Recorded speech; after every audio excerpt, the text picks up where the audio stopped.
Here we go. Welcome, friends. I've always wanted to do that.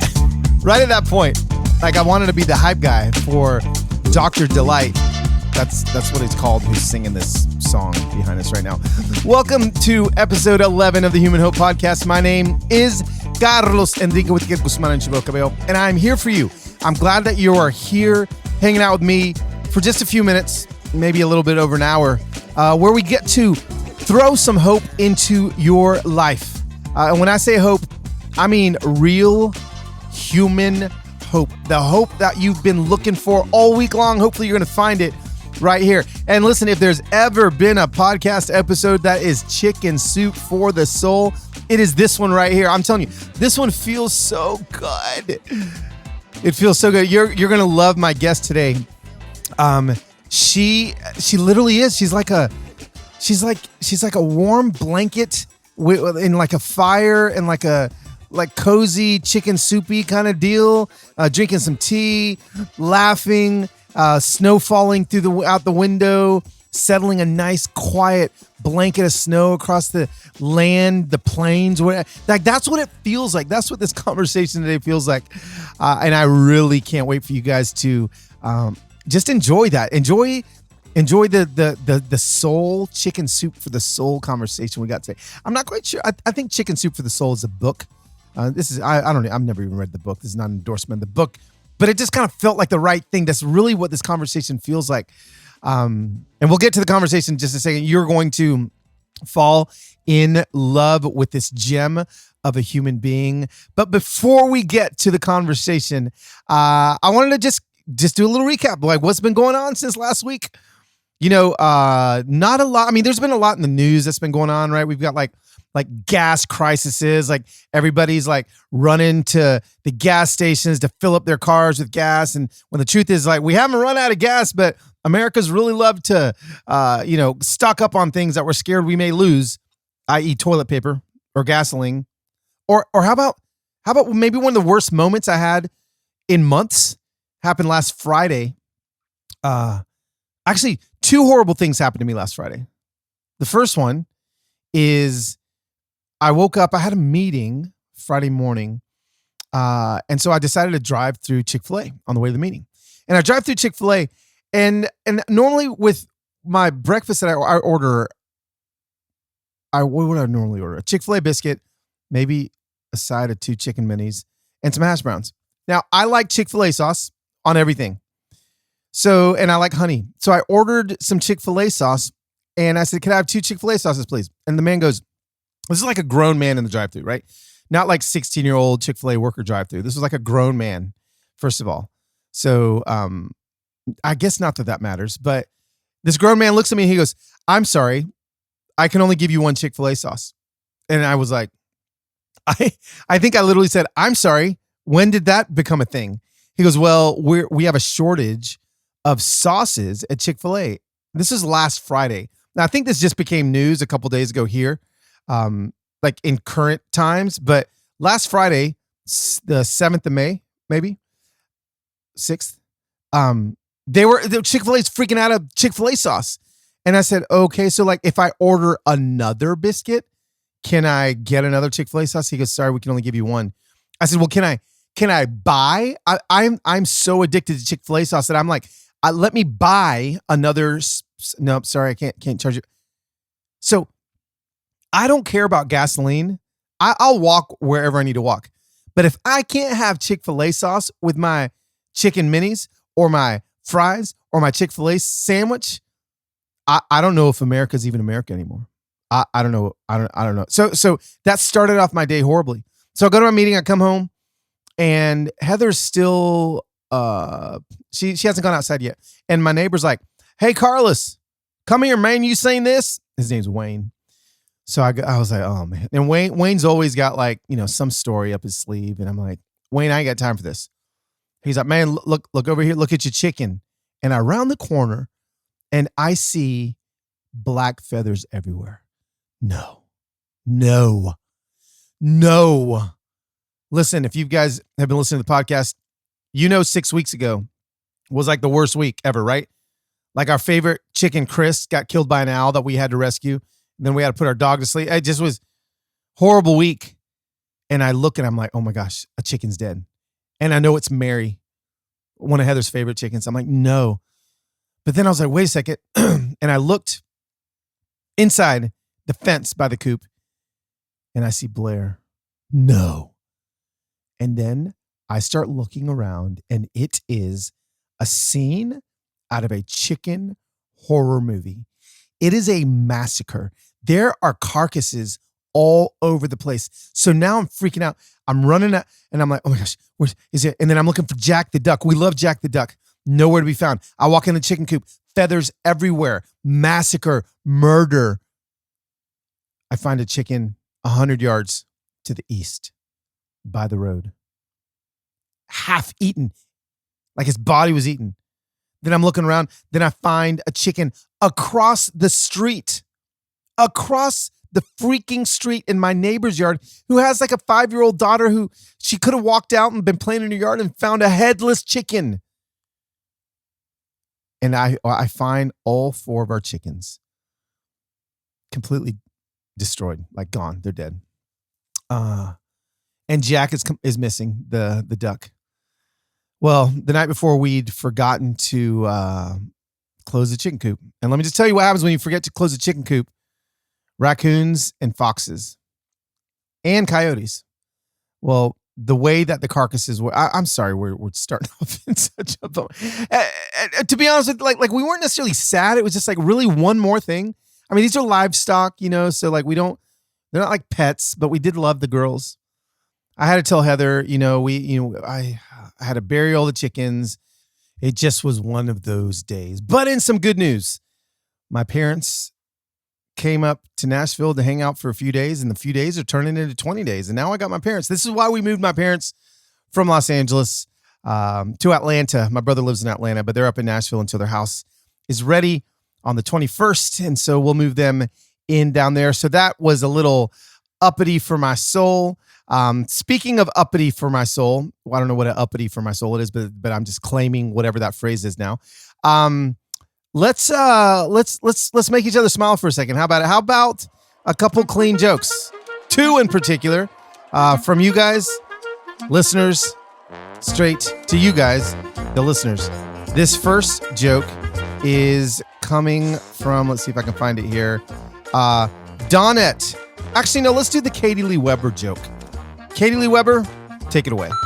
What did the broccoli say to the cauliflower? Ah! It's a ghost! Okay. That was funny. And listen, we had a live studio audience laugh for that one, so you're welcome. I think we got another joke. Who is this one? Lisa, take it away. Why couldn't the toilet paper cross the road? It got stuck in a crack. It got stuck in a crack. That was a good one. One more. They're getting better. All right, Donette, here we go. Take it away. This is Donette, and I am from Minneapolis. My joke is, what's the last thing to go through a fly's mind before it hits the windshield? Its butt. That one actually had me choking. Okay, that was funny. Although I think maybe the joke was, what's the last thing to go through a fly's mind as it hits the windshield, right? Like not before, or else like its butt, or maybe it was flying backwards. But yeah, so I get it. Hey, well done. Round of applause. Thank you guys for the clean jokes. Clean jokes are done. So what time is it?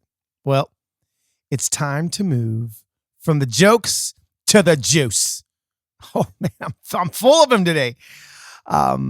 This conversation. Let's go back to the chicken soup metaphor.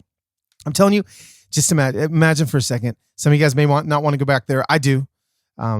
Imagine that it's winter, and again, you're cozy by the fire. You need something to warm you up. So for some of you guys, it's gonna be chicken soup. For some of you guys, it's gonna be tomato bisque. For some of you guys, it's gonna be clam chowder. For some of you guys, it's gonna be corn chowder. Whatever it is, whatever that thing is that you eat and it makes you feel so good. That's what this conversation with my friend, drumroll please, Ruthie Lindsey is. I don't even. I can't even express to you how many of you are going to be like, where has this woman been my entire life? Let me read you her bio. Ruthie is a speaker and author, a podcast host, and a social media figure. Ruthie travels the globe sharing her story, empowering others to find purpose in their pain and to look for beauty in the midst of their sacred wounds. She wrote a book called There I Am, The Journey from Hopelessness to Healing. And the way that Ruthie and I became friends is magical. Literally, it is magical. It's like we were supposed to be friends for a long time, but we just happened to stumble onto each other like in the most perfect way at the most perfect time when we were both kind of in need of just a spark in friendships. And she has been that to me. Today, I actually put her on my Instagram feed because she says that she collects souls, that she's got this gift of collecting the most beautiful souls to be part of her world. And I am privileged to be one of those. And I am privileged to also have collected her.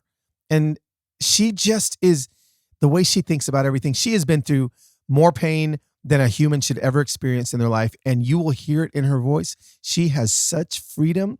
She has such purpose, and she has such joy. And I just can't wait for you guys to hear this conversation. So enough about Ruthie. Let's let her jump in. You guys ready? All right. Sit back, relax, and enjoy my conversation with your new best friend, Ruthie Lindsey. Here we go.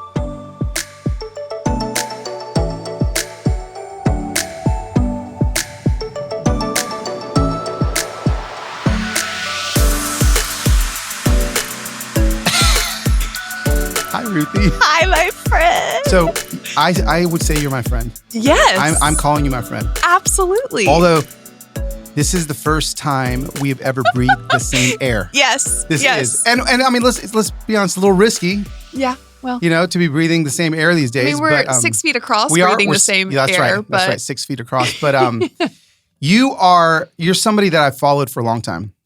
So Really? Years. Really? Yes, years.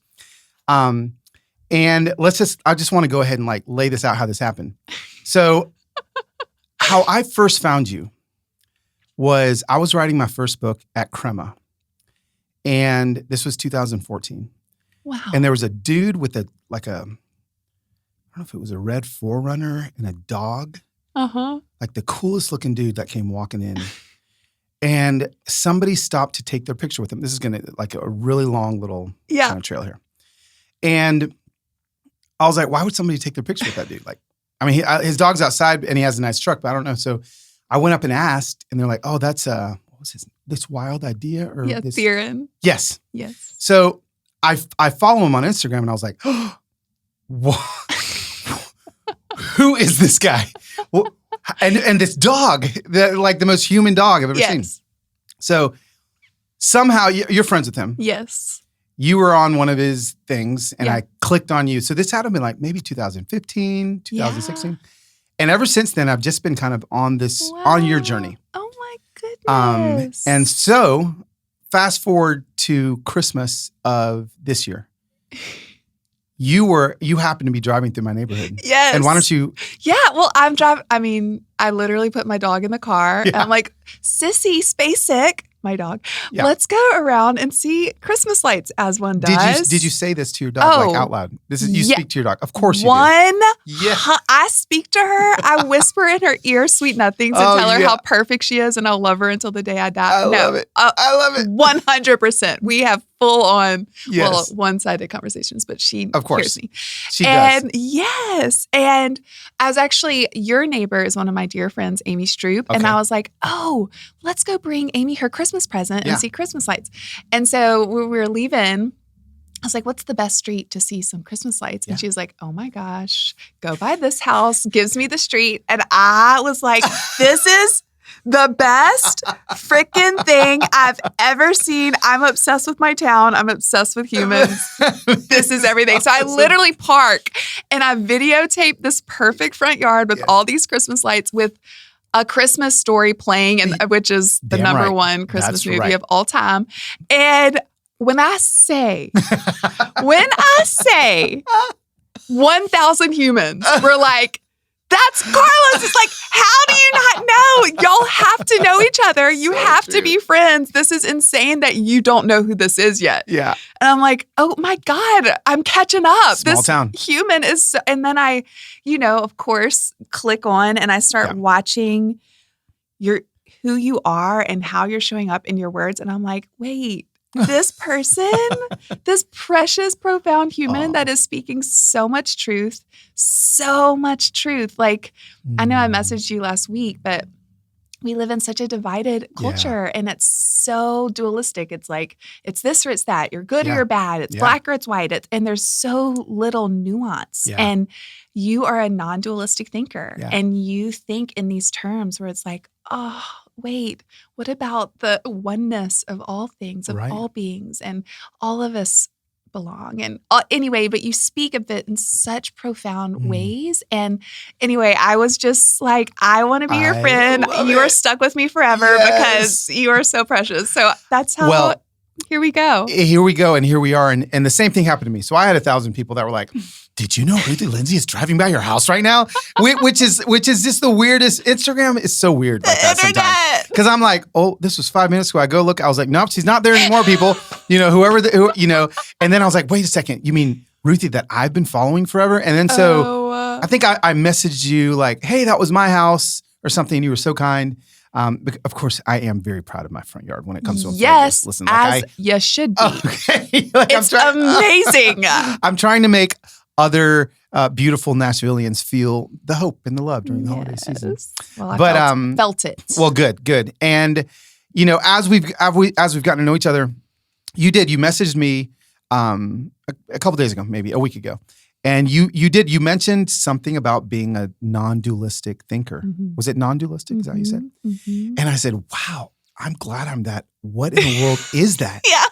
And you said that you'd learned this from Richard Rohr. Yes. So maybe, again, I just hit record just so you guys know, there's no paper in front of us telling us what we're going to talk about. Yeah. We're just talking. Yes. Which is what I want to do. Yes. The podcast is called Human Hope. Mm. So by the time this is out, I mean, it actually doesn't come out for 2 days, but by the time this episode is out, there'll probably be 3 or 4 episodes. And hope the whole purpose here is just hope. I mean, that's all I want to give to everybody. You tell me that I think in a certain way that sent me on. I listened to a couple podcasts. You said Richard Rohr. You sent me a link. I'm like all in now. Like I'm like, I dove. It was like 4 a.m. and you had me still digesting all of his thoughts and the way he does things. And that beautiful soul. Oh my gosh! So tell us a little bit about why you feel like non-dualistic thinking is so important, and maybe your journey into that space. Yeah. Wow. Well, first off, I'm so honored to be here. And I'm so glad we're friends. Oh my God, I'm so glad I finally caught up because I am so thrilled. And thank you for having me here. This is so special and such an honor. And, like I said to you, like I think what you're creating is so important, and creating a space where it's you're an expander. You allow us to see things from different points of view, and this very universalist, like, gosh, there's not one right way to do this, right? And so that's why I love your thinking. You are a non-dualistic thinker, and I was introduced to that term. I remember the first few times I had gone to some Richard Rohr retreats, and I was like, "Como se who? What are these words? I don't even know what that means." But I knew that I was drawn to him, and I had actually, in the time, I was going through deconstruction of my faith, and he was like my tiptoe back in, and this was years ago. But I had grown up in a very, very dualistic culture. I mean, we all are in a very dualistic culture, but also I was a part of a church that was very dualistic, and it was like, now hold on. Yeah. Dualistic. You define non-dualistic. Yes. So I would say, gosh, sorry, like I'm like, I just don't want to do a disservice to it. No, but I get like it. dualistic would be like, you're good or you're bad. Okay. You're going to heaven, you're going to hell. Got it. It's very much in a box. Yeah. It's like it's black or it's white. Yep. And there's very like there's just very little nuance. Yeah. It's like, you can just define someone by, they're Black, they're male, they're this, and then you can just automatically put a definition on who you think that person is. And it can be very masculine energy, like a bit of toxic masculinity. It sounds like the church of the 80s and the 90s. I mean, all of the devotionals that I got, all of the things were very, it's either this or it's this. Yes. And there really wasn't space to walk at all in between. Right. And it comes out in so many ways. Like there's good emotions or it's bad emotion. I mean, I got whippings. Like I was allowed to be sweet and kind and pretty and pleasant. You could not show anger. You could not show rage. You could not show any of that. And so of course those things don't go away. Right. Right. You push them down. They go to I love studying like internal family systems and shadow work and all these parts. I know you did one site too, but these things that we push to the basement, they don't go away, right? They end up coming out sideways and it come out, and it's learning how to accept all of our parts, that it all belongs and that there is no other. Yeah. Right? That's a huge, huge part of it. That's good. The biggest thing that I feel like I've learned through him and through other people that I've been, as I've done I think the healing journey is unlearning and remembering. Yeah. Right? Unlearning so many of the stories that we've been taught, patriarchal stories. And it's not all bad humans, quote unquote. It's just, that's what they were taught. And it's what keeps you feeling safe. It's a fear motivator. And it's motivated out of like, oh, this is going to keep me safe if I'm in this box. Right. And I think for me, the most beautiful journey of unlearning I've been on is like coming back into my body, remembering my body is not broken. I was told I was a broken, depraved wretch, and my flesh was sinful, my heart was deceitful, and so I had left my body to, and because of a lot of trauma, very disassociated, but learning to come back in, that all my feelings belong, that they all get to have a seat at the table. They just want to be loved and cared for. And the more I come back into my body and go from just like head knowledge to mind body, like my body holds such wisdom. Yeah. The more I do that, the more I remember and feel the oneness of all things. And that is the greatest act of resistance on planet Earth, because I can't believe there's an other. Right. When I remember the oneness, I am connected to you. I am connected to all beings, to the animals, to Mother Earth, to my precious, perfect dog, to the trees. We're all connected. And if you suffer, I suffer. If my Black brother is suffering, I suffer. If the planet suffers, we're all connected.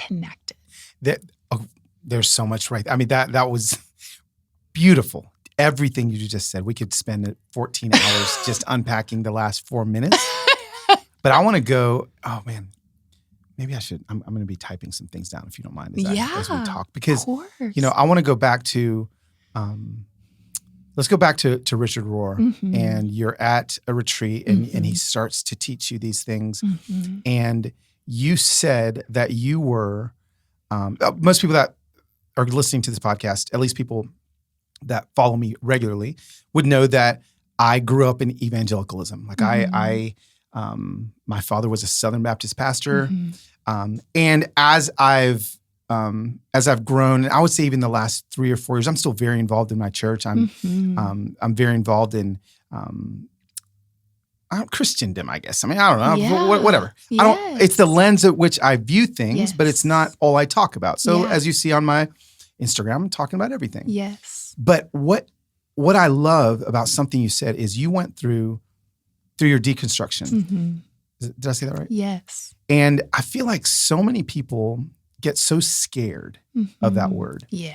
And I try to, whenever I see a friend of mine that may be pushing back against that word, deconstruction, and, oh, that's so dangerous, and da-da-da-da-da. I actually think like, maybe shouldn't we all constantly be doing this? Yeah. Deconstructing things in order to construct them back to what they're supposed to be. Yeah. Tell us, and just thank you for being, feeling safe enough to share all of this stuff with me. You know. Tell me, not us, just tell me, you're just talking to me, what that journey was like for you. Yeah. Very painful. Mm. Richard Rohr talks about order, disorder, reorder. Okay. And that's part of the human journey. And everyone doesn't leave order to move to disorder. And some people don't leave disorder to move to reorder. But order is that first stage where it's like, it's very dualistic. It's very black or white. It's do this or you go to hell. It's black or it's white. It's right. It's to keep you safe. Yeah.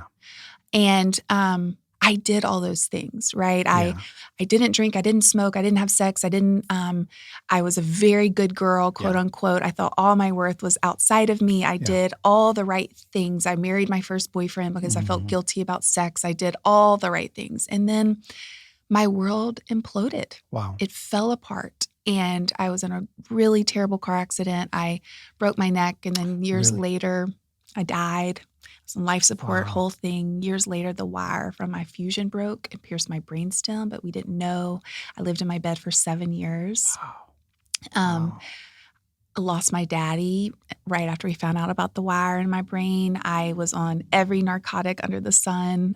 To manage pain. Yeah. And I mean, I just didn't want to hurt all the time. I thought it was all physical pain, had no idea about emotional. I didn't know anything about the mind body. I didn't know anything about my body that holding trauma. I didn't know anything about emotional pain stuck in my body. Yeah. I mean, I thought it was all like, I'm the only human in the world that's had a wire in their brain. I'll never feel better. I was very stuck in that trauma story, and my world fell apart. My marriage ended. I mean, I could enlist a lot of really traumatic things that happened, but it was all a part of the journey. But my world imploded, and I had nervous breakdowns, way more than one. I've been to treatment. I've been just name it. All the things that this sweet little good girl that thought all of her worth was in how everyone saw me. Here I was, falling apart, a nightmare, couldn't take care of myself, completely dependent on the highest level of fentanyl patch, morphine, hydrocodone. I mean, name it, drugs. For years. 7 years.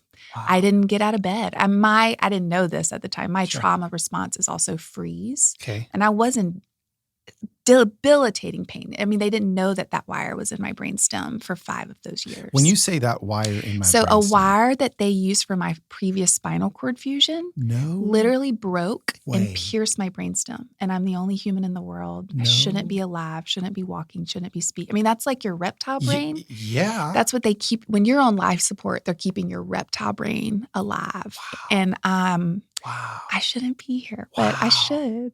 But you should, and you're here. And I'd already had died once in a car wreck. Right. And then this happens a few years later. And so, my world just imploded. I felt so abandoned. I felt so trapped in this body that I thought hated me. Yeah.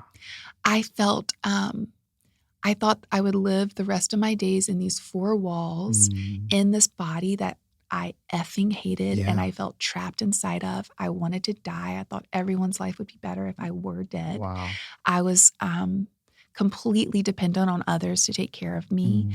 I hated my life. I thought God had abandoned me.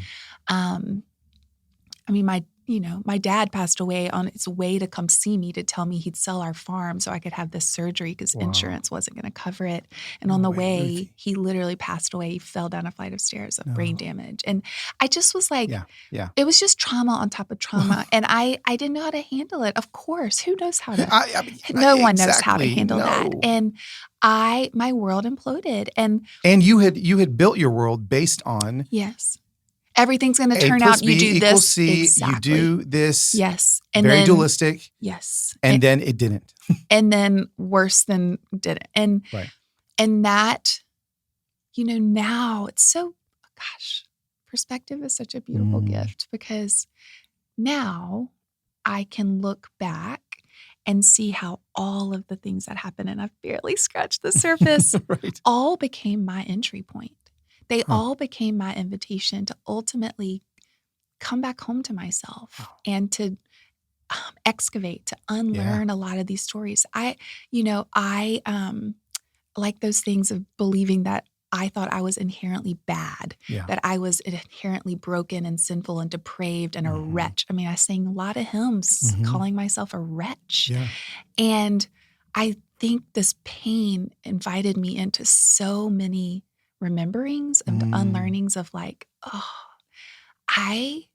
one of the ways this came about, because I was so not okay, I just began seeking help and seeking different things, right? Whatever I was doing and believing obviously wasn't working. Right. I was like I thought I wanted to die. I mean, I had really convinced myself that everyone would be better off if I did not exist. And I felt like a waste of breath. I thought, my dad has to be so ashamed of the person that I've become.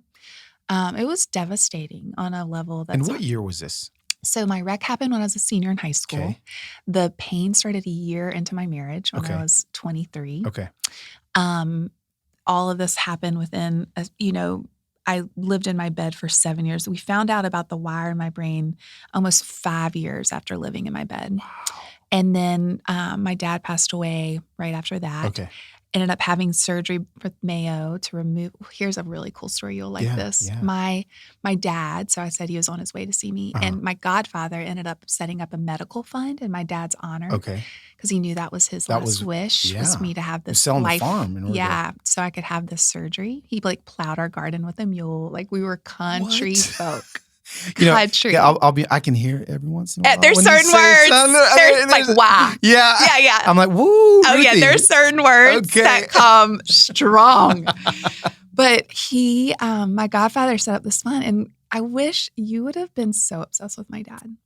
Like if he walked in this room right now, he was this larger than life, 6'4". His eyes glowed, the brightest, shining. You'd want to be right next to him because it felt so good to be in his presence. You felt so safe. I could hear that word coming out of you. Yes. You felt like everything's going to be okay. Yeah. You felt like really seen and really loved. Yeah. And every time he'd leave my brothers and I when we were children, he'd say, I love you so much. Remember your manners and always look out for the little guy. Yeah. And that's his thing. Good. I mean, so cute. Look out for the person that everyone misses and enter in and love them. Yeah. And so when this, we found out about this wire, these checks started coming in and people would send letters, and we did not have much. At all. Yeah. And people would send letters and be like, your dad bought my prom dress. Your dad sent me on my senior trip. Your dad fixed my roof. Your dad paid my rent. Your dad sent me to college. We always had children living with us. Mm-hmm. And the full amount of money was raised for me to go to the Mayo Clinic out of pocket to have this surgery because of the way he had loved people and the way he had shown up in the world and his love and service to others. Wow, that's amazing. Saved my life. Yeah. See, everything that he had done, probably even before you were born. Way before. Is what ended up giving you what you needed to remove the pain. Yeah. That's beautiful. And, it at the time I felt I couldn't see out of that trauma. I couldn't see that there was anything that could come out of it. I felt so abandoned by God. I felt so abandoned. That's the bit. Traumatized. And now, I have the surgery. They removed the wire. I took bone from my other hip. Then they fused it with titanium screws. I ended up getting pretty severe spinal cord damage. And so I went straight back to my bed and even more hopeless because I'm like, this one thing I put all my hope in to fix me and make me better didn't work. And I'm still in so much pain. So I was on even more drugs at that time. And then my marriage ended. I had a complete nervous breakdown. And it was basically one of those, it was like the end of this 7-year cycle. And it was like, whatever I'm doing is not working. I remember I had to move home. I couldn't take care of myself.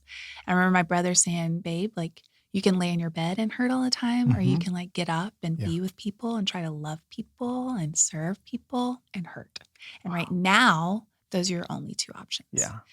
And I was like, okay, I'll try to live and hurt, And that's a powerful though. I mean, that's powerful. And it's scary, but when it is your truth, I guess. Yeah. And at the time, that's all I could see. I ended up weaning myself off of 7 years of super heavy narcotics. And It took me about 4 months, and I learned to start living again. It was like all I did was lay in bed and watch reality TV and eat my feelings and Right. and numb with drugs. Well, hold on. What was the reality TV? Name a Bravo show or an MTV show, and this sister has seen it and watched it and know the characters. Okay. All of them. Got it. I mean, that was my truth. That's all I did. Yeah, I just laid there, and it was very depressing.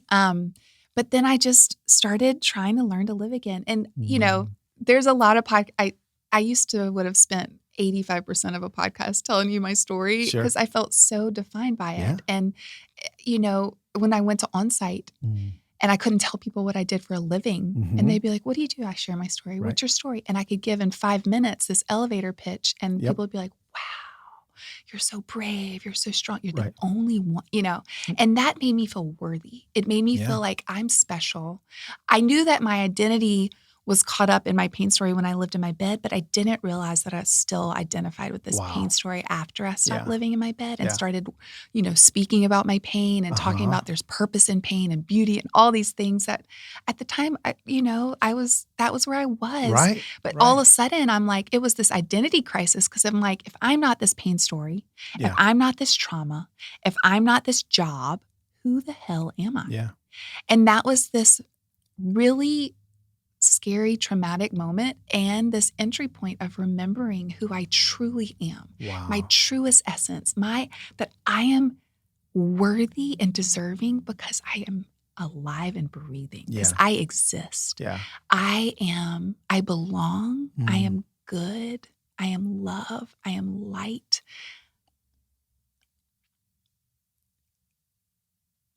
I am whole. Yeah. I am needed because I exist. And it was this unlearning of the stories of all the things that was so wrong with me and remembering what was so right. Yeah. And that journey has been, pain gifted me that. Trauma gifted me that. Because I was listen, if my world had turned out how I thought, I would be so basic. Yes, ma'am. Yes, sir. Whatever you say. Okay. Yes. I would, because I just wanted to be pleasing. I wanted to please everyone and be a good girl because I didn't know I was already inherently good. Yeah. Yeah. Right. Yes. And those are non-dualistic beliefs. Those are, the more I know this to be true for me. Yeah. That all of my parts belong, that all of me belongs and gets to be here and is worthy and good, the more I can walk out and know that every human I encounter is good and worthy and deserving and belongs. And that is so, it is so true. It really is the opposite of what so many of us were taught. And I think I first ran across this when I started doing some work and I was introduced to a lot of kind of death penalty abolitionists. Yes. And I started, I grew up thinking like, it's the death penalty. Yeah. Like, oh, they killed somebody. Yeah. We kill them. Like, and then, again, you're listening to it like a Bible-believing, Jesus-following Christian. But the Bible-believing, Jesus-following Christians that taught me my entire life, and then once I looked eye to eye with another human being on death row, where I thought, wait a second, we're literally going to take this completely healthy, not sick person and remove their soul. Something shook me at that point. And I realized, no, they're good. There is something good inside of Brandon was the first guy for me, but there's something at the base of whatever evils that they have, I'm not saying that people that follow me on Instagram know that my work isn't trying to get people off death row and onto the streets. Right. But their souls are still valuable because there's still something good inside of every single person. I know, you can't convince me otherwise now. Yes. And so if that's where you start from, if that's where every day starts with, for whoever's listening to this and, okay, today I'm going to wake up and know that every single person I encounter, whether they flip me off in the grocery store, guess what? There's a reason, there's probably some pain that is deep inside of them that they've made an agreement to that is causing them to react. So now I don't have to view them as like an enemy or as like lower than me or as, And I think that's at least for me, the beauty of the non-dualistic thinking and the beauty of, no, they're just not bad people and good people. They're traumatized people. And they're journeying people and they're walking people. Yes. And it really makes life, at least for me, thinking this way, wow, like I'm filled with hope every day because I feel like every single person we walk by or we interact with, there's the potential for hope for them. Yes. You know? I love that. Yes to everything you just said. It's the truthiest truth I know. And I think, people aren't inherently bad. They're traumatized, right? Traumatized people. Absolutely. Hurt people. Enlightened people. Awakened people.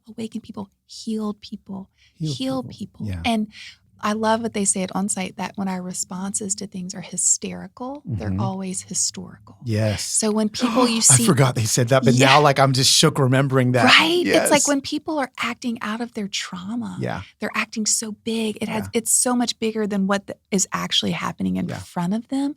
It's old trauma that hadn't been healed yet, and they're in pain. Yes. Does that dismiss it? But I've done that more times. Absolutely. I have done that. And that's the other thing, when we go back in and we do this work on ourselves and we excavate and we do this shadow work, these parts that we were taught are bad and aren't, and they just want to be acknowledged. These parts like jealousy or our sexuality or all these, they want to be acknowledged. They want to be accepted. Yeah. They want us to feel them in our bodies. They want us to be curious about them. What age are they? Is there a story connected to this feeling, this emotion, this pain?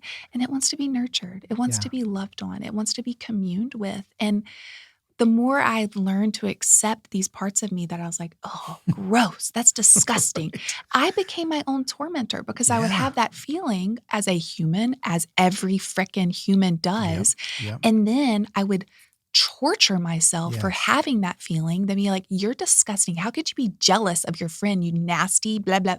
And then I became my own tormentor instead of just witnessing it and be like, oh, sweet girl.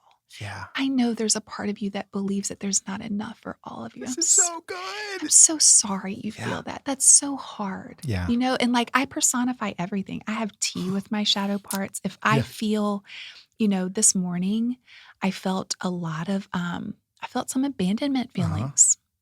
It's like some old wounds. And I sat and I had tea with abandonment. Wow. And like you literally had tea. Like you were like, I'm going to. I have tea ceremonies every morning. It's a part of my like meditation practice. Of course it is. I love you, Ruthie, I get weirder by the minute. I love you. Literally, I would have been like, y'all, we need to pray for Ruthie. I would have brought me to Bible study and been like, pray for her. She is not that I would have prayed for me, but I would have wanted to gossip about me because I've been like, she is not okay. I would have wanted to punt me to the moon. And now it's like the truest thing. I'm already like, I'm on my phone right now ordering my tea set on Amazon. Let's go.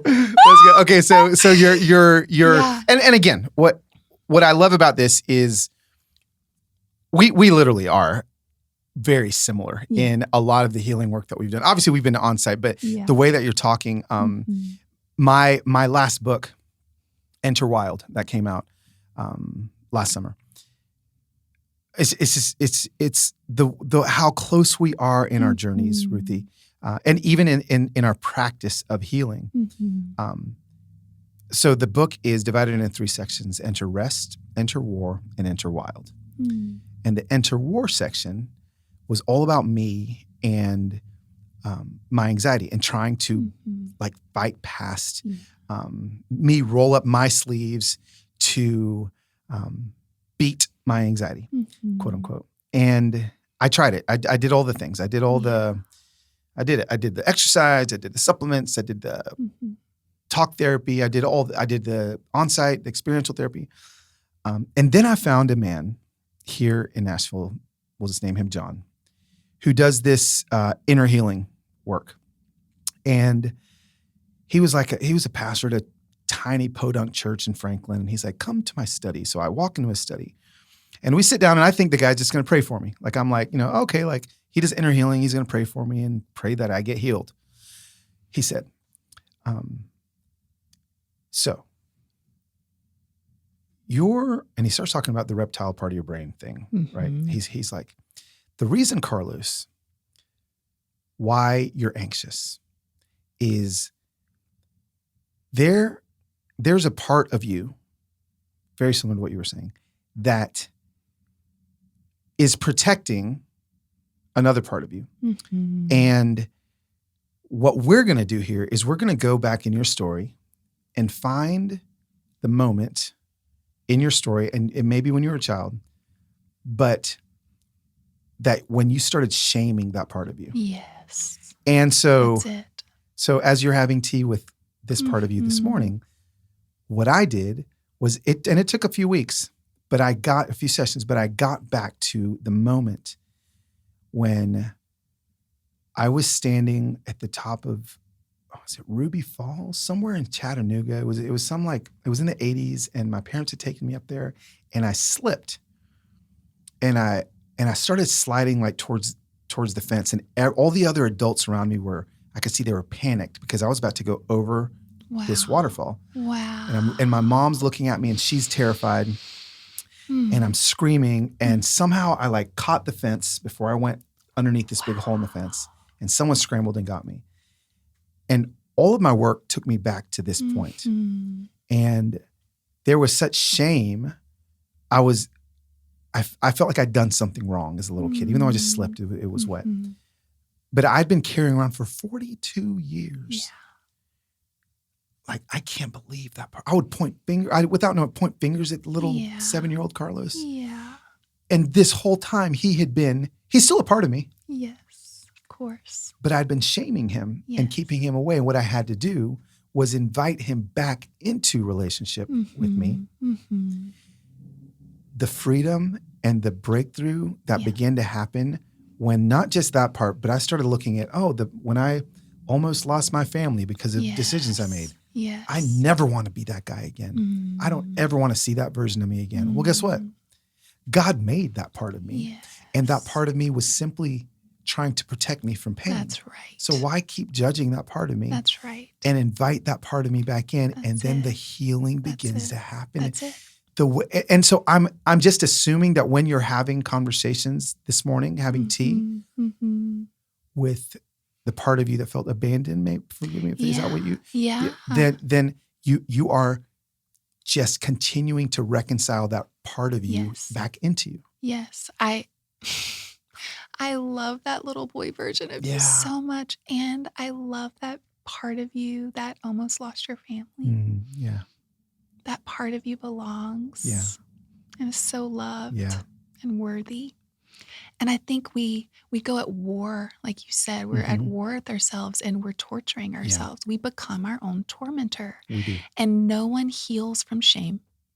No one heals in war, right? You heal from love and tenderness and compassion and forgiveness. And just that's, we hear this coin phrase of reparenting, but you just went in and like daddied yourself. Yeah. I watch you on the Instagram. I see how you are with those babies, with your children, how you love them so well. And you went in and daddied yourself and took care of you. And the thing that's so profound about our brains, oh my God, our brains are so profound. They are.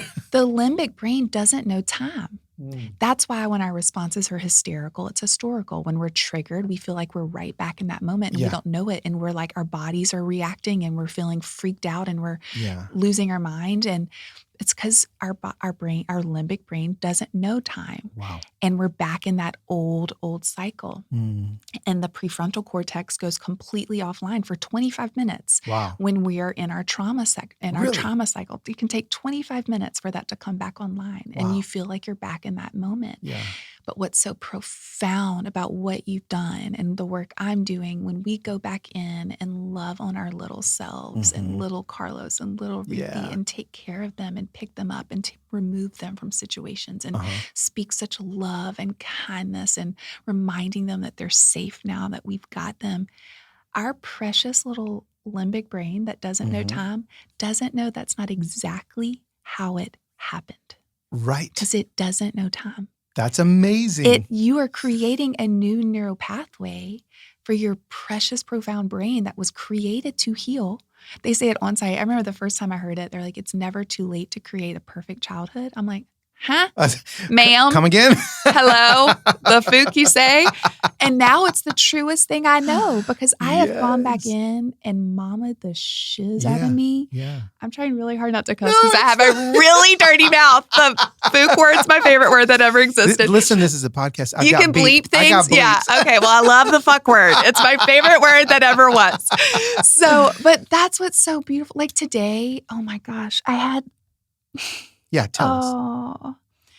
Well, was several things that happened during my tea ceremony today, but this one, even more than the rejection one, this just came up. It was so interesting because one of my old stories that go back to the part of the purity culture I was a part of, that my body was broken. My mom really struggled with her body and food and weight, and that was a hyper focus in my home. And my parents would sit around the table and talk about people that were fat, and it just wasn't okay. It wasn't acceptable. My mom was gorgeous, and so everything was about appearance and looking a certain way. And I was breathing that in from the get-go, from the jump. That was, and so that has been a huge thing that I have been at war with in my body. Wow. And I've just decided I'm laying those weapons down. I'm not going to do that anymore. Those parts of me just want to be loved. And that part of like how I've tried to stuff feelings because I didn't feel like it was safe to feel my feelings. It got really bad after my car accident because it was like,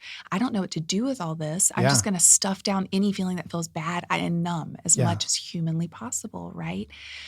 And it was the one thing I could feel a sense of it was out of control, and then I could control it when I would restrict. And it was just a way to, when my world felt very chaotic and out of control. And anyway, I had this experience this morning while having tea with myself. And it was so beautiful. I saw teenage Ruthie standing in front of my armoire that I used to do all the time.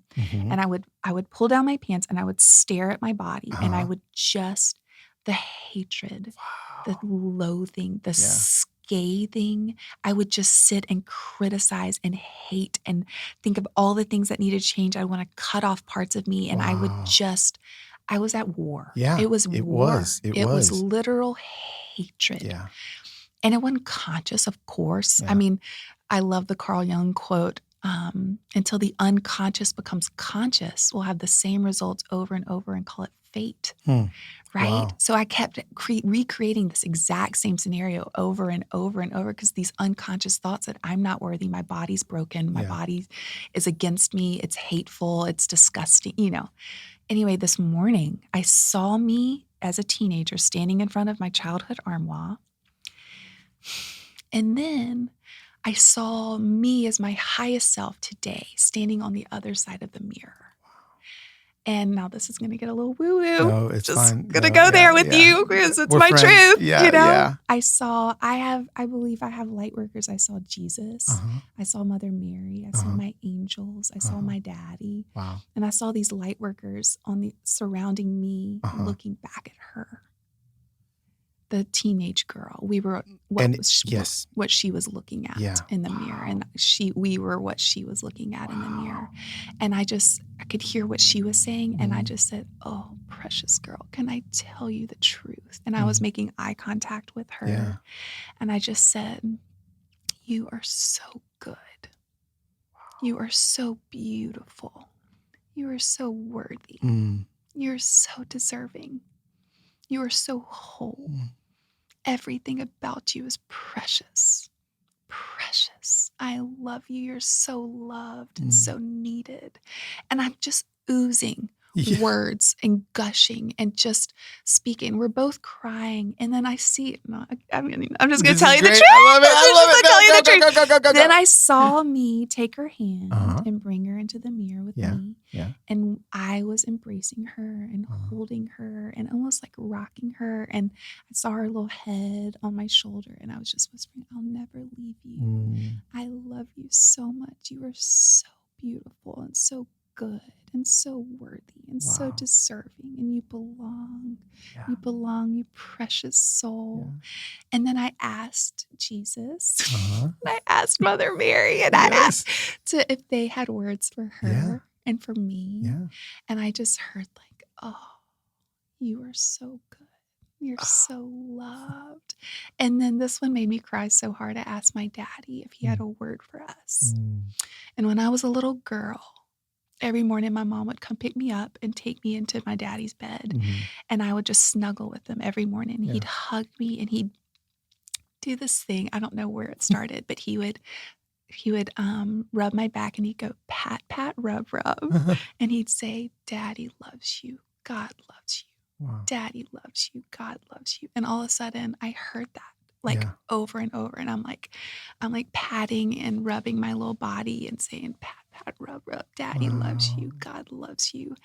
And as crazy and as woo-woo as it sounds, it's also science that my brain doesn't know that's not exactly what Evan happened. And that precious girl got nurtured, got loved on, got spoken truth. And that's what happened. Yeah. And like today, happened. Healing happened to that little girl. Yes, today. Yeah. My soul was nourished. Yeah. I nourished through Source, through my highest self. And this is, we are co-creators with Source. That thing that we're taught is out there that's judging us and condemning us and watching us and, it's going to condemn us to hell if we don't do. Oh, what a story. That creator of all things is inside of each and every one of us. And we are co-creating this life with Source. And so did I do that on my own? No. Something so much bigger and larger than me stepped in and helped me navigate that precious moment. This is so good.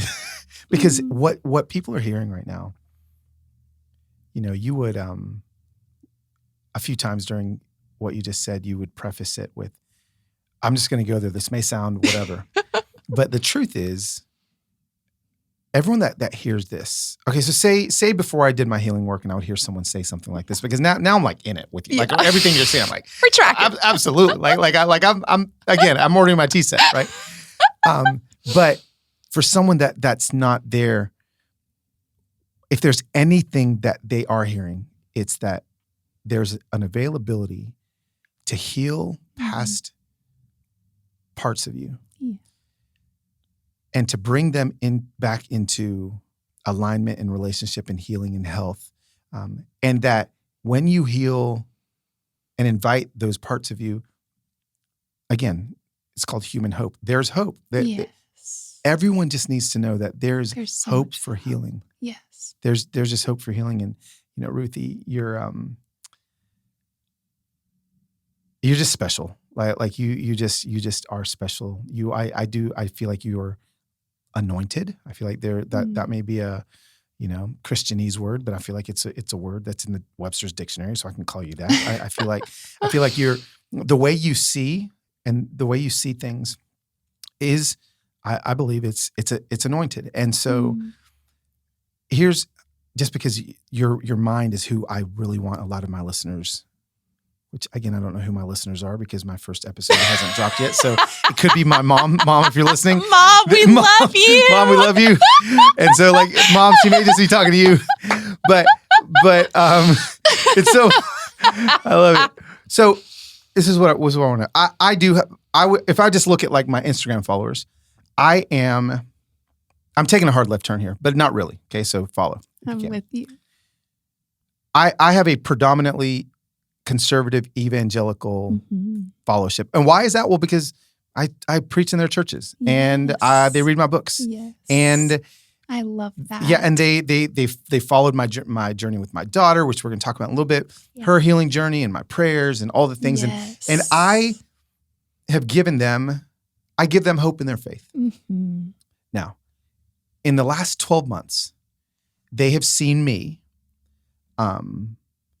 begin to show people that although I still believe that hope is Jesus and hope is what my belief system is still based on, I'm showing other semblances of hope. I'm showing other people that have found hope different ways.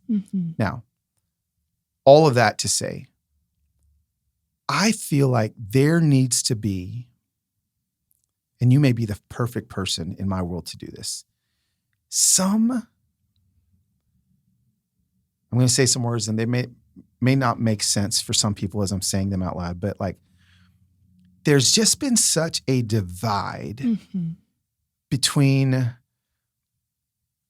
the faith healing, I'm just going to pray and things are going to get better community, and the psychology, kind of heart mind work community over here. And then there's just, I just feel like there's this chasm that doesn't need to be there. Yes. And there's, if there could be some sort of reconnection or not just pointing fingers at each other and saying like, no, like what if actually I can take some of what you're doing, bring it over here. I can take some of what you're doing and bring it over here. That's right. Suddenly, I just feel like there could be an acceleration of healing when it's not so dualistic, I guess. Yes. It's coming full circle here. That's exactly it. And so I feel, and I don't even know if I'm asking you a question. I don't even know if I'm just saying this out loud because you're sitting in front of me, but I just feel like I hear your story and I know that there's just so much of what you're saying that can be so helpful to a lot of like even evangelical Christians that are like, well, you know what? Like, I wonder if some of the work that Ruthie does can help me. And I don't, maybe help them not be scared of that work. I love Jesus so much, and I feel so loved by Jesus. And I also connect with Mother Mary, and I sometimes call it the universe. And it's just, it's for me, and for someone that Jesus is their entry point into connection. Oh, that's so beautiful. I love that. My brother, Tim Lindsey, is the most loving, generous, kindest, profound, beautiful soul I've maybe ever met on planet Earth. And he loves Jesus on a level like he was the tie that connected, that when I was untethered, that tethered me to my faith. I'm like, if Tim Lindsey believes this, there's something to it. Yeah. Right? Yeah. The way he shows up in the world. I mean, he's asked to speak at every human in my town's funeral when they die. Wow. He's the doctor in my hometown, every color person, because everyone feels seen and loved by Tim Lindsey.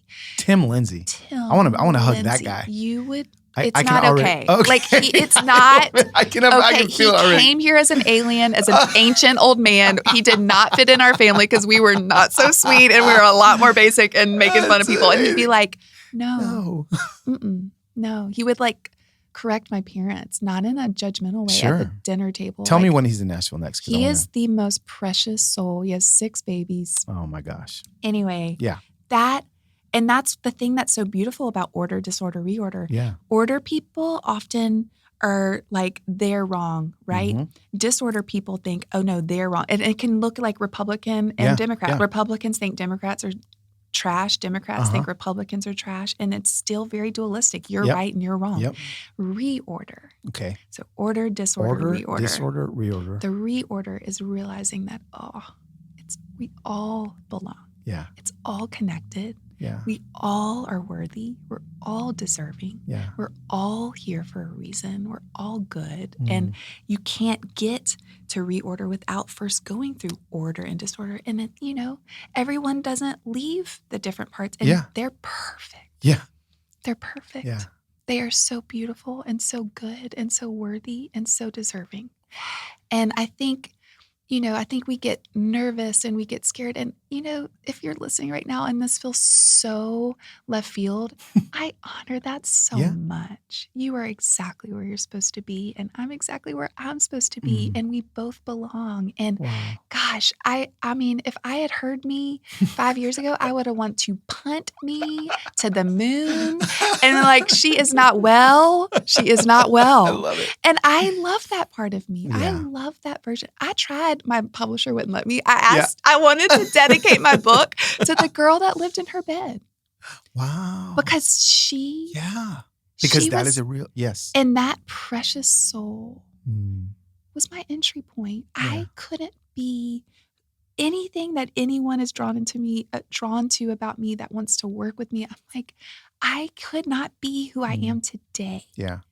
I am who I am today because of every version of me up to this point. Wow. Every version of me was the entry point to be here. And I'll look at me 5 years ago and be like, that sweet girl thought she knew shit. And Right. I will be like, she was a part of my entry point. Yes. I am a fetus and we are all just in earth school learning all the things. And I want to live as this just constant. I hope I have this vision. This is my intention. This will happen. Okay.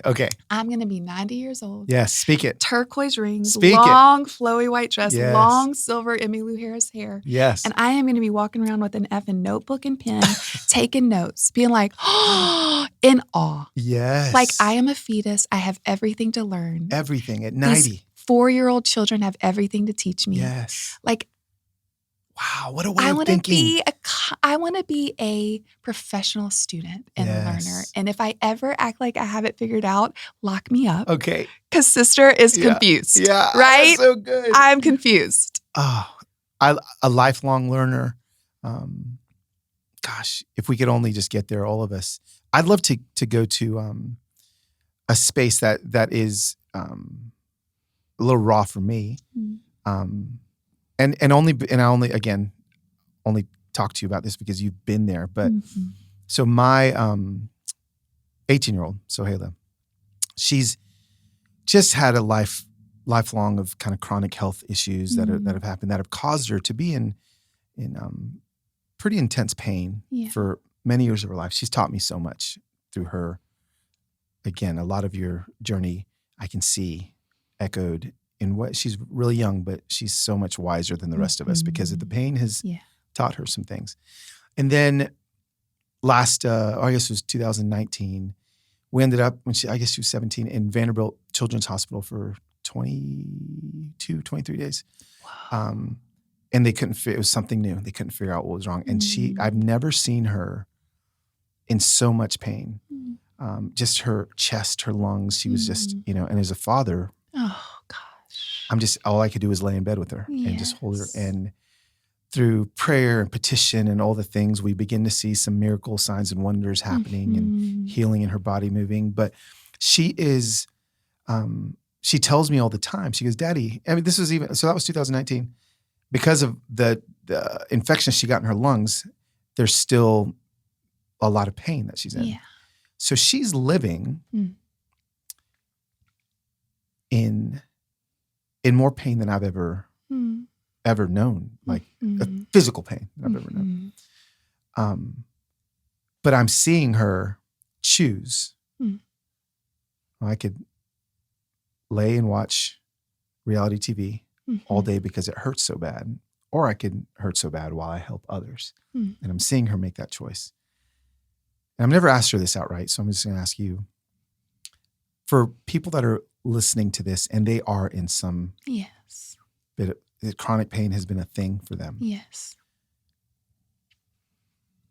Help them get up.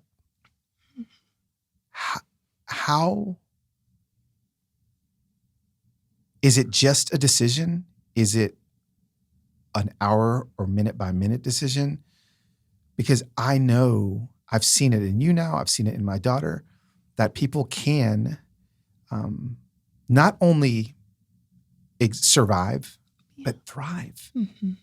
Even when maybe their physical bodies are not what all of the ads tell us they should be.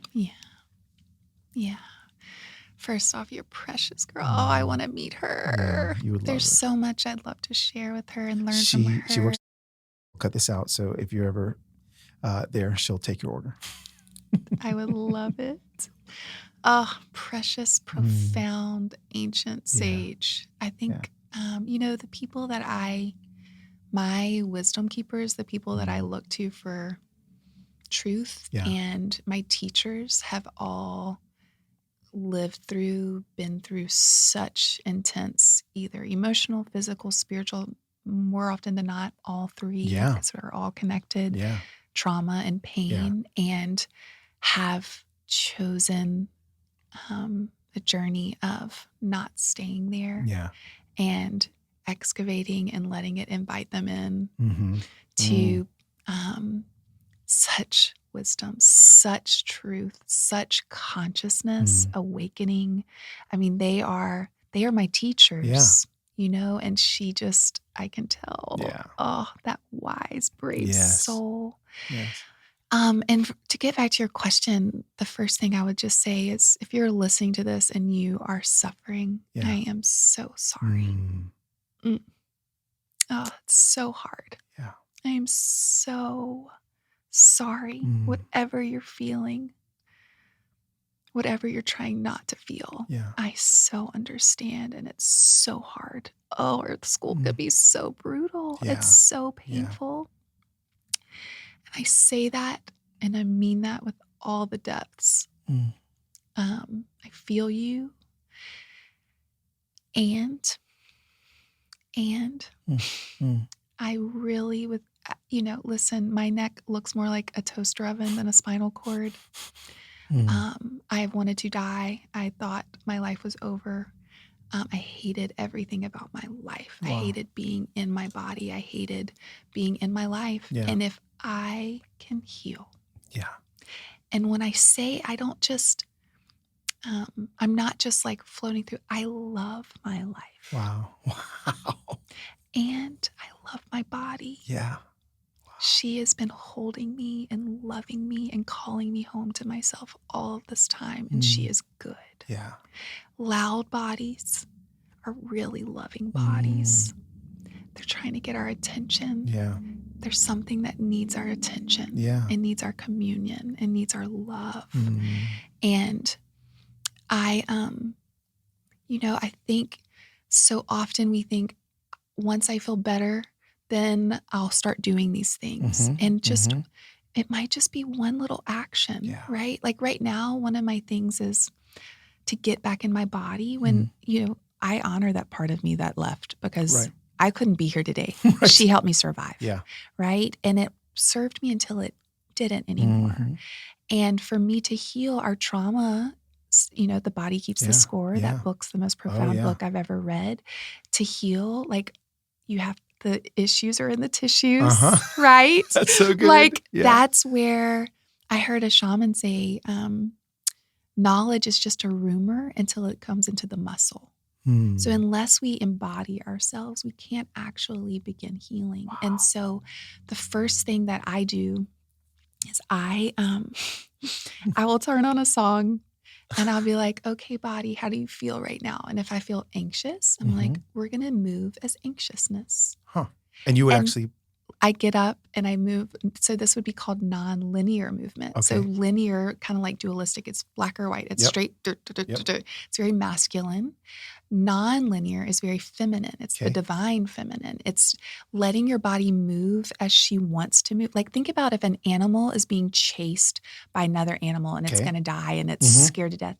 The second that danger is done, and they're safe and the other animal's gone away, the animal will shake all over. Yeah. And then it'll go freaking take a nap. Because it knew how to move that trauma through their body. We are not taught how to do that. Wow. We are not taught. Yeah. We cannot talk our way out of trauma. We can't think our way out of trauma. It has to be the mind and the body. Wow. And so I will literally, and if you are in a bed and you can't move, it can be a finger. Be like, let's go. All right, finger, I need to, let's see how you feel right now. If you feel stuck, I'm going to move as stuckness. Yeah. And that one little movement. Yeah. Right. And so often we think the emotion needs to come first, but the emotion has to come before the emotion. Wow. And that's powerful. I didn't do anything for 7 years that I thought would make my pain worse. And so I did nothing. Right. Everything made my pain worse. Yeah. Right. And then that made it even worse because I was immobile and that made me stiffer.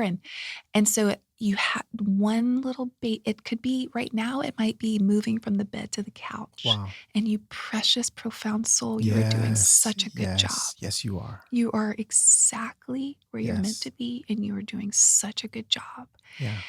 And another thing that this is something, these are things I practice. Yeah. This is my daily work. Now, this is going to sound really woo-woo. I love it. Which is the woo-woo count is 4. Ding for the conversation. I'm impressed. Okay. Bring it. But this is science. Yeah. Like this No, is it really actually is. science. Yeah. So our bodies don't know the difference in our hands and a lover or a partner's hands. Really? The same hormone, they've done all these tests, the same hormone is released when a beloved, attuned partner holds you. I've heard this. Keep going. Yes, as when you do. Yes. Right? So what I tell my clients, I'm like, write, and this is what I do for myself. I will write a list of every word. Now, this is very helpful if you're single in a pandemic. It's very helpful. I've heard this a lot from my single friends that they would do this. Go ahead. So you write a list of every word that you would long to hear from a very attuned partner. Even if you are in partnership, they can't give you everything. They aren't meant to. Yeah. We get to give these things to ourselves. Okay. And it's only our job. Yeah. Right? So you can write out a list of everything you long to hear from a partner. And then you read that list and you take your precious hands and listen, you might not believe you at first. You probably won't. Okay. And that's why it's called a practice. Right. Right? It's just a practice. Your sweet little mind is going to tell you so many, like, this is BS. None of this works. Right. Just be like, I hear you. I hear you, sweet I little hear mind. you. And so you literally, you read this list and you take your hands, and this is what I do. I'm like, oh, Ruthie, you are so precious. And I just hug myself and I massage myself and I'll be like, oh, I will never leave you. Wow. I love you so much. You are so beautiful. Yeah. I love spending time with you. I love getting to know you. I am so excited to get to know you for the rest of my life. You are so fascinating and you're so funny. I am. I'm so funny. Yeah. And I get to remind myself we are going to laugh together and dance together and sing together. And my sweet body, as I massage her and love on her and hold her, doesn't know. Our bodies love being reminded of everything they know to be true. Wow. We're just telling her lies all the time. Yeah. And also, now this is another weird one, but it's been so beautiful for me. I personify everything. Yeah. I called my body an it. Okay. For so long. My friend Jamie Lee Finch talks about this. A refrigerator is an it. Uh-huh. We fix its. If Right. the refrigerator's broken, we fix it. Yeah. Humans are meant to be communed with. We commune. I'm not going to try to fix me. I'm going to commune with me. Yeah. My body wants to be seen, held, acknowledged, and loved. Yeah. And these are these little ways, we're on this hamster wheel that we don't, until the unconscious becomes conscious, we have the same results over and over and over and call it fate. And these are little practices that you can do to just take a step off the freaking hamster wheel of telling yourself you're disgusting, you're broken, something's wrong with you, no one will ever love you, you'll never have that job, you'll never have that money. It's all, we're creating our own hell. Wow. Telling ourselves this horrible story over and over, not even realizing that our words are damning us. Yeah. Right? Yeah. And all we're longing for is communion and love and kindness and tenderness and beauty. Yeah. And we get to give this to ourselves. Yeah, it's beautiful. And the thing that's so precious, it's so opposite of what I was taught. It's the most, love your neighbor as yourself. Yep. People are hating themselves. So of course they can't go out and love their neighbor. That's a word. So if you come in, it's the most, this is the gospel. If you love yourself and show yourself compassion and tenderness, I'm telling you, I can't walk out the front door without seeing people and knowing that that's for them too. Yeah. And when I hate myself and I speak the most damning, hateful, scathing words, I walk out and I judge and I hate and I other and I am disgusted because that's how I'm treating me. Yeah. Yeah. It always starts with us. Always. So that is good. the greatest act of effing resistance. Yes. Is coming home into your precious body and loving her and honoring her. I mean, we hear that like until you give yourself the mask, you can't. Right. But we don't understand, how do you practically do that? Yeah. Right? Yeah. These are just little practices to get off that freaking hamster wheel of self-hatred. Yep. Wow. My mind is blown. This has been so good. Oh. Oh. Okay, so And we're just gonna have to do this like 10 more times. Okay. Can this I be hang a out thing? with you every day? Can this just be a thing? Sign me up. Ruthie. Yes, I am in. Oh my gosh. All this conversation did, besides give us the opportunity for so much healing and freedom, is give me 1,000 other things I want to talk about. It's just so good. You keep mentioning your clients, you keep mentioning people that you work with, you keep mentioning.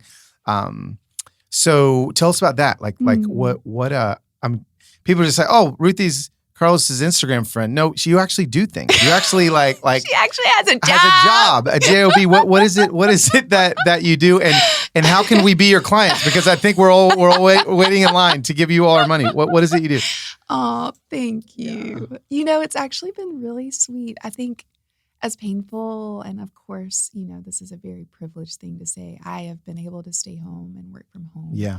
But in a lot of ways, this time, COVID, my work shut down a lot. I'm a speaker. I used to travel all the time, and conferences and retreats and the ones that I did aren't happening on live right now. Uh-huh. And I'm also an author. I had a book come out during COVID. During COVID? What is it? It came it's out. Your memoir, right? Yeah, it's called There I Am, The Journey from Hopelessness to Healing. Awesome. It came out a month into COVID, and it was a whole journey. Yeah. But if I had been on this massive tour like I was supposed to be on, if I had been going nonstop, traveling the world like I was supposed to be doing, I wouldn't have stopped and slowed down. Yeah. I wouldn't have had space to really do some deep excavation, some deep inner work that I'm so deeply grateful for. I'm off medication. I took sleep medicine since I was a teenager. I think I just didn't want to be awake. Sure. And then pain started, and it just fed that story. I'm like, I'm going to have to, because I still have pain. It's not like, going I'm through very functional. I am. And I believe I'll continue to heal. It's like not even comparable to what it was. Wow. Not comparable. Wow. And I think my body just needed loving, right?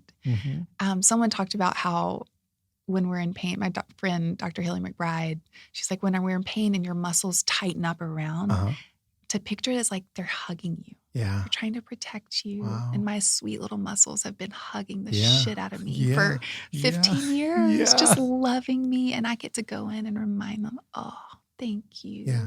I've got you now. We're safe. And I had this space, right? I got to start. I'm off all medicine for the first time since I was a teenager. You are? Yeah. Wow. Wow. Yeah. I sleep incredibly. I didn't think that was a possibility. I'm 41 years old. I've been on medicine since I was 16 for sleep. Wow. I sleep 8 or 9 hours, and I dream for the first time. Wow. Restorative rest, right? Wow. Yes. Learned how to cook. I spend time in Mother Nature. She's my medicine every day. Yes. I started. It's actually really beautiful. My dog got hurt, and work's been slower and all the things, and I can get very what I know is what I feel comfortable in. It's like a part of my chart. It's just, and I often need a little push out of the nest. And this perfect, profound dog, Sissy Spacek, my Buddha, she needed a lot of care and all very expensive. And I was like, I was in a meditation tea ceremony. Of course. And I got this download, and I was like, people had talked to me about coaching, and something about it just didn't feel, I don't know. I think I didn't know it, and it was uncomfortable. I don't know. I just always said no. And I got this download while doing tea about love reflection sessions. Okay. Wow. I like that. Love reflection sessions. Yeah. And basically, I sit across, and whoever the person is that I'm sitting across from is the most important human that I could possibly ever meet. Which I feel right now. You are. I feel it. You are. And I get to just sit and help. I call myself a midwife of souls. Oh, that is so good. You come up with the best phrases. It's so good. It's like, I think I'm here to help people remember why they're here and who they truly are. Yes. Help them unlearn and remember. Yeah. And remember who they are and why they came here and how profound and perfect and how healing and pleasure and all beauty is their birthright. And so I started this. It was wild. I got the download. I posted about the next day. It sold out. And I was like, wait, holy hell. And That's amazing. So what I'm going to do, I think what I'm moving towards is I'm going to do groups. Okay. And ongoing because I was doing one-offs, but I'm like, real shift happens with consistency. Yeah, absolutely. With ongoing mirroring, people witnessing you and loving you. Like the opposite of addiction is community. Yeah. Right. Wow. The opposite of addiction is community. And we just need to be held and seen in our, like I always tell my clients, I'm like, literally, you can tell me the thing that you feel like no one can ever know. No one can know this about me. And if they knew, I would be thrown off the island. Wow. And I would look at you after you told me and say, I love that part of you. You precious soul. That part of you belongs, and I love that part of you. And the only reason I can say that to you is because I'm learning. I have stolen, I have cheated, I have lied, I have used people. All of those parts get to be at this table. Yeah. And I will let love be at the head. And they get to be loved on and nourished and parented and seen and cared for. And then they're not the head of the table anymore. All of our parts belong. And so that's the work that I get to do. I'm going to be opening it up in April, taking on more clients. Okay. So if people want to have their souls love reflected. Be love reflected by the midwife of souls. I'm telling you, this is the woman to do it. I'm ready for whatever your midwifing needs to happen to me. Whatever it is. I think it actually happened while I was in here. I don't know, but you delivered me. This has been so good for me. Thank you. I love you. I love you too. You were just a great, I'm just so glad that we ran across each other. Me too. This has been so good. So honored. This is, Carlos, I know I've said this to you already, but not online and not on this. Like, you help people feel safe. You are a expander. You are a reframer. You allow us to see things in this very zoomed out way where we can see it from other people's point of view and other positions. And that is everything and more that our society, our culture, our very divided, very wounded, very painful, very us against them culture. That's everything we need. And it is, your medicine is potent, sir. It is potent. And I'm honored to know you, to be seen by you, to be your friend, to learn from you. You are one of my teachers. And I am so, so, so, so grateful that I got to be a part of this with you. And just thank you for how you show up in the world. You're welcome. And thank you for doing what you did today. You may not even know. You'll never know the impact that this had. So thank you for sharing everything. And thank you for, I don't know how I end these interviews. Thank you for being human hope, right? Oh, that's what you are. You are in a bottle. Ditto.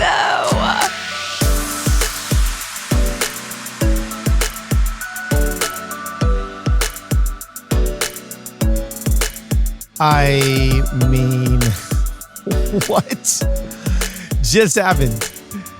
Ruthie Lindsey, you are magic. You are magic. And I'm so grateful to know you.